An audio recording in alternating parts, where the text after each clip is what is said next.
Well, ladies and gentlemen, it brings me great joy to tell you the Football Scoop podcast is back. I'm your host, Scott Roussel. Got Zach Barnett, John Brice, Doug Samuels, collectively the Football Scoop staff. Gentlemen, it is great to see you. Great to be here, Scott. I'm excited to do this. This will be the 156th season of college football, and I started working in this sport semi-professionally in 2007, and am very blessed to continue doing so. So this will be, believe it or not, year 19 for me, which feels impossible because I'm still 28 years old. But math is the math. You age gracefully. That means we're going to start referring to you by Roman numerals. So now you're just XIX. Like that's fine.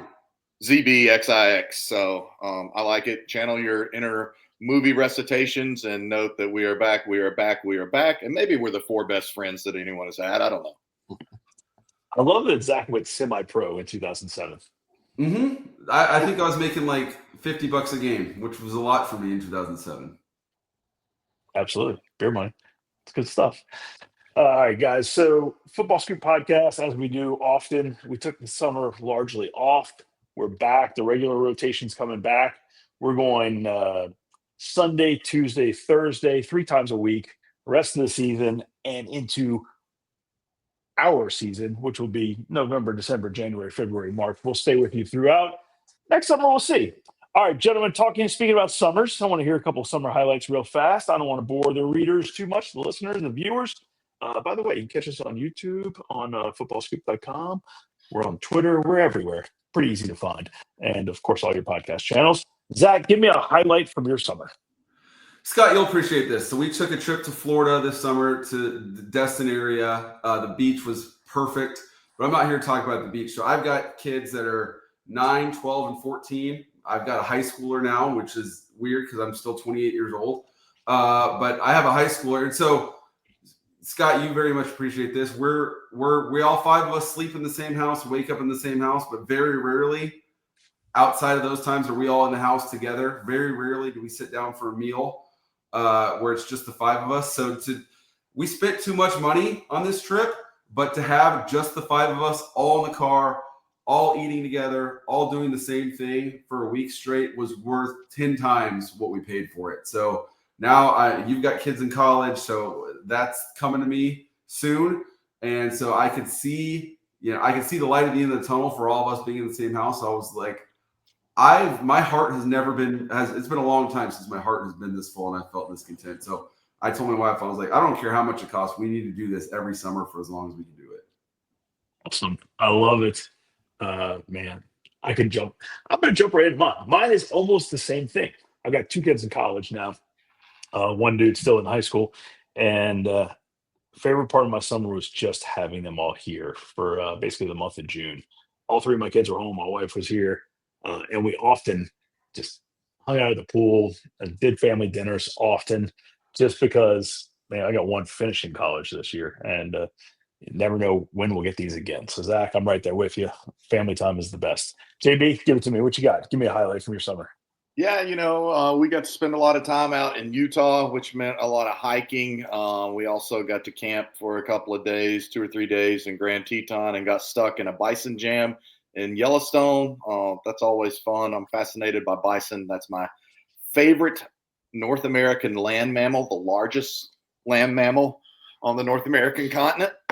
So enjoyed that. And then from a professional standpoint, I really enjoyed the opportunity to do the Collectives Coaches Symposium in late March, a virtual symposium with Coaches Inc. in June, and then the Excel Sport Coaches Symposium in Atlanta in late June. So a good blend of still trying to get better as a professional with a long way to go, and a good blend of family time, especially with the guide kids, and getting down also a couple of times to Tennessee to see my nieces and nephews, and my mom and sister and brother.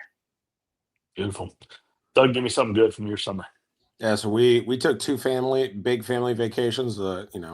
Our season and our season football scoop and our season high school football leaves a very small window for vacations for us and the family. So we went to Hawaii. It's my wife's favorite place in the world. I didn't think we were gonna get her to leave.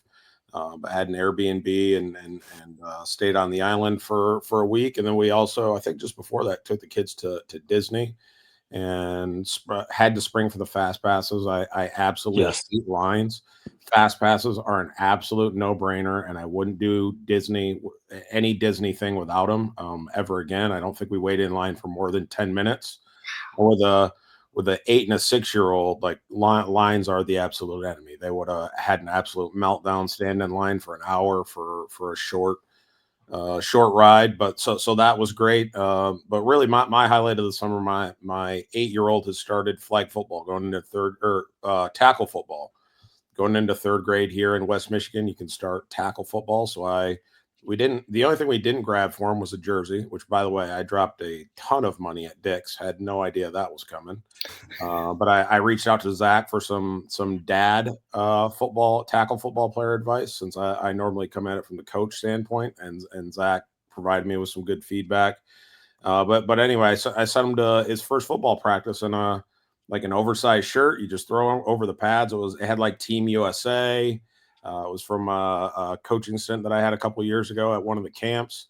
And him and my wife decided that he did not want to wear that to his first practice. So she sent me a picture yesterday of what she's been sending him to practice. It is a neon pink t-shirt. Like we could have picked any other color in the world, but we're sending our kid to tackle football practice in neon pink. So but we've been in the midst of camp here for the past week and a half. Saturday will be my first opportunity going to see him at a scrimmage. Then we head to a Lions preseason game for the year. So I love the neon pink. How about in 10 years when he's getting ready to sign college scholarship papers, they're going to be writing on Rivals or 247 about how little Coach Sam started his career in a neon pink, and now here he is getting a college scholarship. So I like the heck out of that story. I appreciate it, JB. Good stuff. So I don't know if I'm surprised, but nobody actually mentioned one of the highlights of their summer was watching the SEC thing on Netflix and Jeff Lebby's son. Just a short clip. This is the best riding you've done all year. Did you read it? Not yet, not all the way. He can't read is the greatest line. Jeff Lebby's son forever. I'm gonna make that kid king of Stark Vegas. If he Yeah, I'm glad you said that.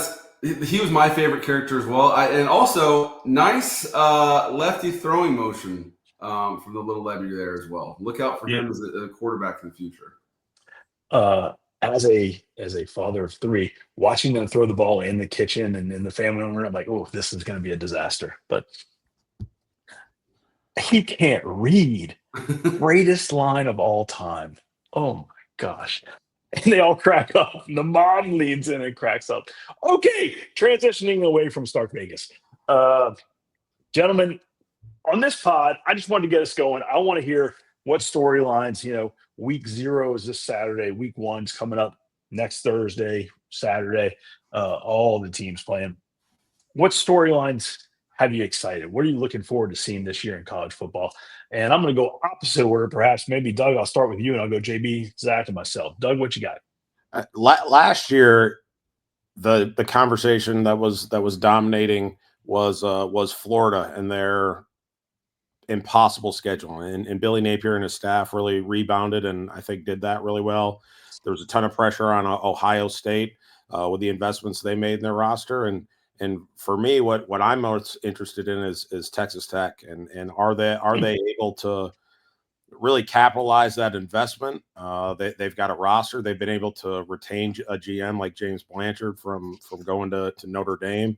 So things are definitely trending up for Joey McGuire and his program. I wonder if they're ready for that kind of pressure, because it's been a long time since Texas Tech has been a top 10, top 15 team, and that's minimally what's expected. You better make the college football playoffs with the type of investment that they've had this offseason.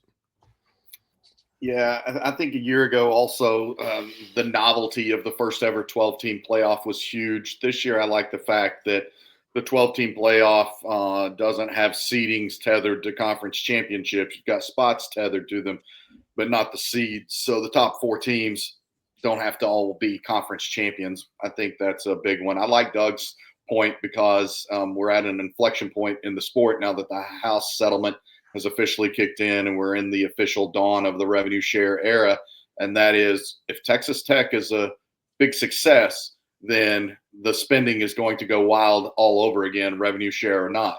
But if Texas Tech flops, it might make people a little bit more judicious and fiscally responsible with their purse strings. So that's a fascinating element. And then I just think it's inflection point years at Auburn, Kentucky, and really at Pitt. Narduzzi was struggled 2 years ago, lost the last 6 games last year, lost the bowl game, I felt, in embarrassing fashion. And so those 3 programs, among others, but those 3 highlight the pressure this season for me.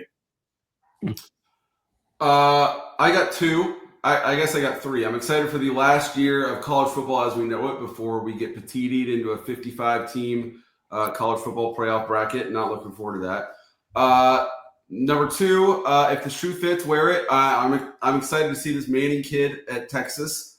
I don't know if you guys have heard about him, but he's either going to be the best quarterback that's ever played, or he's going to be the worst quarterback and the biggest flop that's ever played. It's going to be no in between. In reality, on the field, he's going to be a talented first-year starter, but the way he's treated is going to be one extreme or the other. I'll notice that Paul Feinbaum has basically already handed him the Heisman, in my theory, to then tear him down when he inevitably fails to live up to this artificial standard.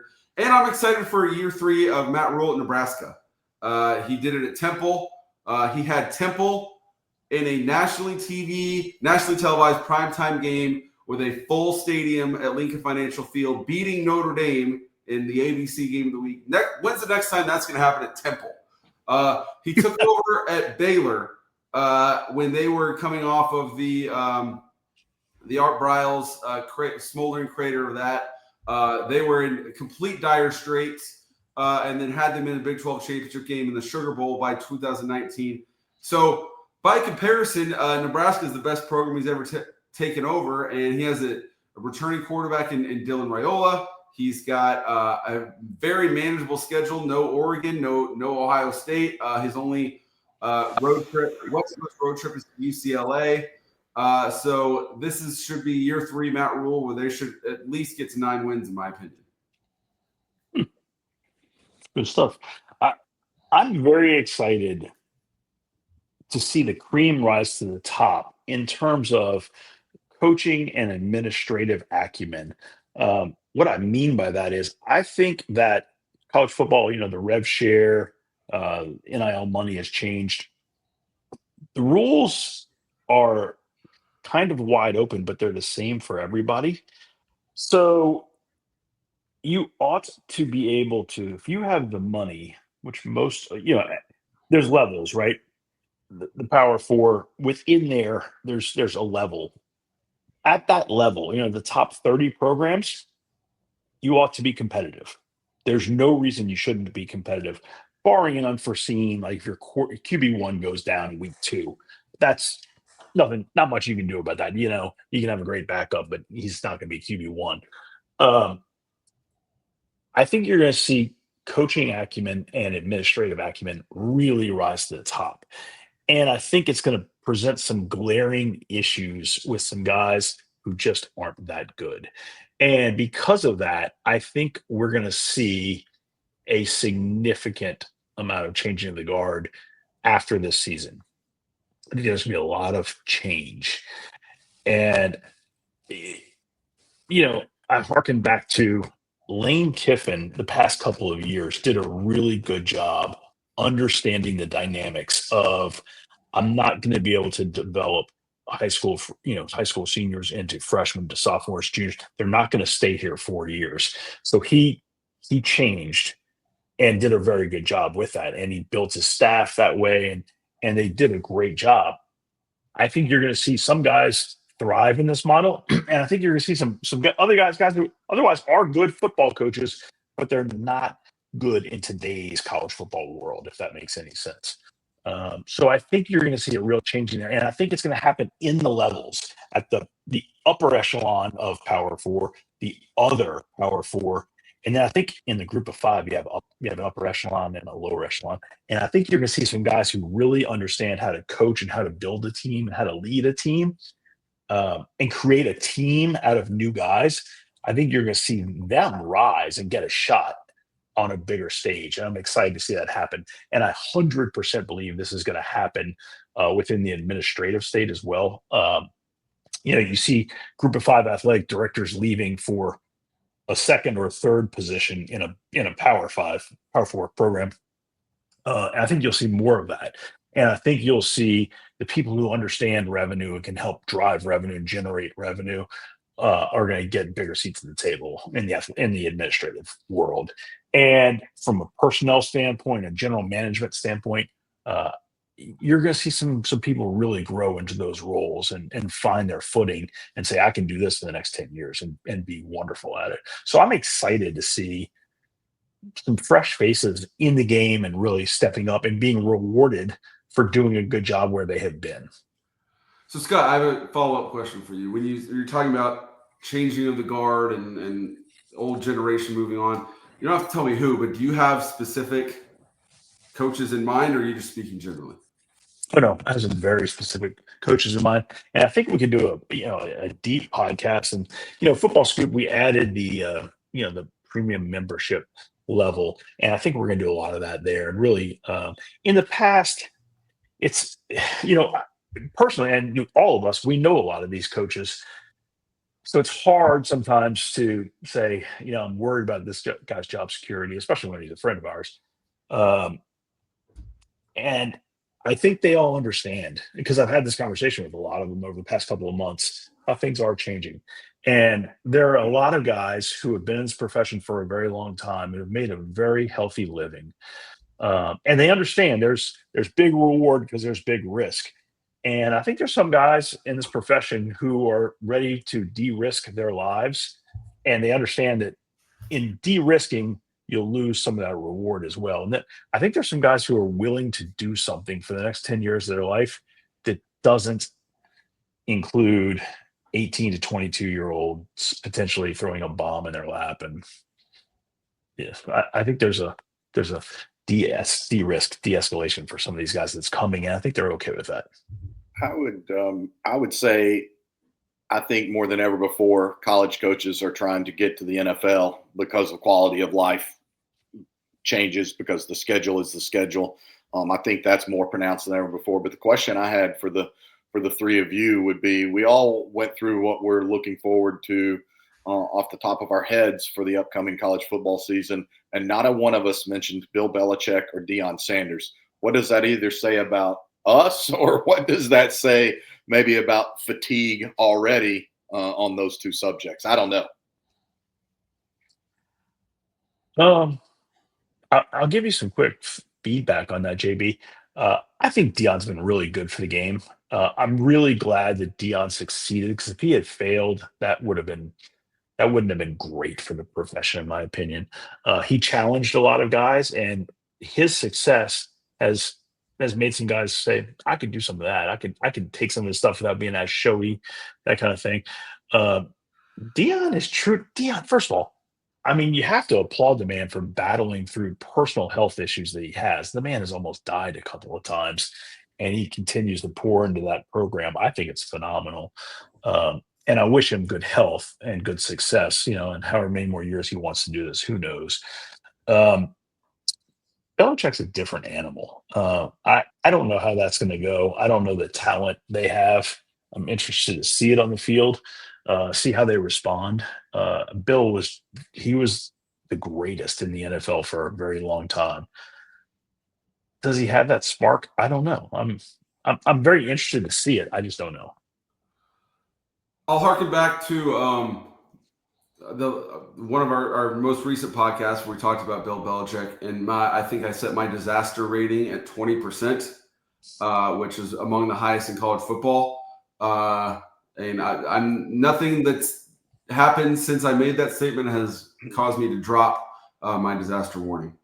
But you're not going to raise it either. You're going to keep it at 20. We'll keep it at 20. We'll keep it at 20. Yeah, I think I'm with Scott. I think the additional let's call them distractions that have pulled the attention away from the football program at North Carolina, I would put it at 25-30%. I think I'm thinking through this. If I don't think Bill really right now is recruiting a bunch of high school seniors and juniors. I think he's transfer portal. So you're in the transfer portal, and you got, not that Lane is the greatest thing since sliced bread, but he's just very different than Bill Belichick. You got Lane saying come to Oxford for 1 or 2 years, and this is what we've done in the last 4 years. And look at the success and how we've come together as a team so quickly and elevated. He's had some guys, particularly on the defensive side of the ball, I had never heard of until they became a week one starter, in some season. Like, this guy's unbelievable. Where'd he come from? Well, he was second string at Maryland last year. And you're like, huh? What? Or I don't know. And they ball.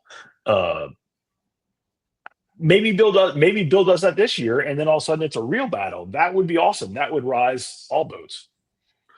I'll just say, I can't help but think back to Charlie Weiss coming to Notre Dame, thinking he was just going to whip everyone at the chalkboard, and was quickly humbled when he found out there's pretty darn good coaches in college football. Obviously, it's a different game, but I believe North Carolina thinks they're going to out-evaluate and out-personnel in terms of salary everyone in college football, and I don't think that's going to happen. I'd love Bill's opinion on this, and because I could be wrong, but in the NFL, your scheme is so valuable because in the NFL, often the offensive lines are quality enough to man up long enough to give the quarterback time to see the scheme and execute the throw.